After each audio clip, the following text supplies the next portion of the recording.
Assalamualaikum warahmatullahi wabarakatuh. Sekarang kita akan memasuki bab baru, yaitu tentang obat-obat sistem saraf pusat. Yang harus kalian pelajari dalam bab ini adalah menganalisis obat berdasarkan penyakit yang berhubungan dengan sistem saraf pusat, mengidentifikasi obat yang berhubungan dengan penyakit pada sistem saraf pusat. Saraf pusat berperan untuk memberikan tanggapan terhadap rangsangan. Sel saraf yang menerima rangsang disebut sebagai reseptor, sementara sel lainnya menanggapi rangsangan disebut efektor. Ya, jadi sel saraf yang menerima rangsang reseptor, yang menanggapi rangsang efektor. Oke, kalian ingat itu ya bedanya. Sistem saraf bekerja cepat menanggapi perubahan. Fungsinya di sini ada dua, yakni sebagai penerima penghantar rangsang ke seluruh bagian tubuh.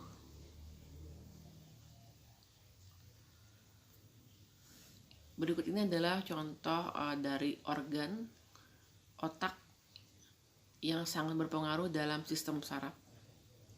Ada korteks motorik, lobus frontal itu otak bagian depan, batang otak, lobus oksipital itu ada bagian kepala sebelah belakang, lobus parietal, korteks somatosensorik, bulbus olfaktori, lobus temporal. Ya, mereka ini merupakan bagian dari otak yang mempunyai fungsi berbeda dan kerja atau mempengaruhi bagian-bagian tubuh yang berbeda pula. Reseptor adalah alat penerima rangsang atau impuls. Penghantar impuls dilakukan oleh saraf itu sendiri. Saraf tersusun dari berkas serabut berpenghubung yang biasa disebut adalah akson. Sekali lagi ya, kalau ulangi lagi. Akson berarti adalah saraf tersusun dari berkas serabut penghubung, disebut akson. Pada serabut penghubung terdapat sel-sel khusus yang memanjang dan meluas. Sel saraf disebut neuron. Sel saraf disebut neuron. Akson merupakan penghubung atau berkas serabut penghubung, sedangkan neuron merupakan sel saraf. Efektor adalah bagian yang menanggapi rangsangan yang telah dilantarkan oleh penghantar impuls. Impuls itu merupakan rangsangan artinya. Berharap kalian mengerti tentang istilah-istilah dalam sistem saraf ini.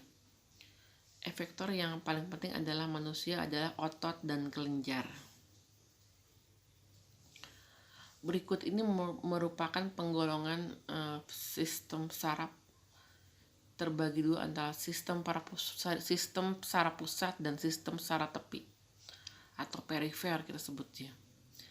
Sistem saraf pusat terdiri dari otak dan sumsum tulang belakang. Otak terdiri dari otak besar, otak kecil, dan sumsum lanjutan.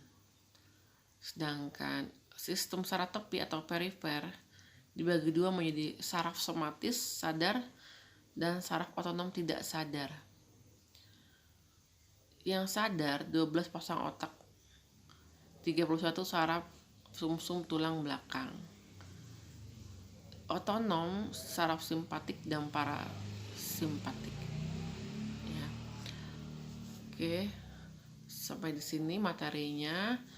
Nanti kita bahas pas Zoom. Kalian kalau belum mengerti boleh diulang lagi agar bisa melaksanakan tesnya dengan baik. Assalamualaikum warahmatullahi wabarakatuh.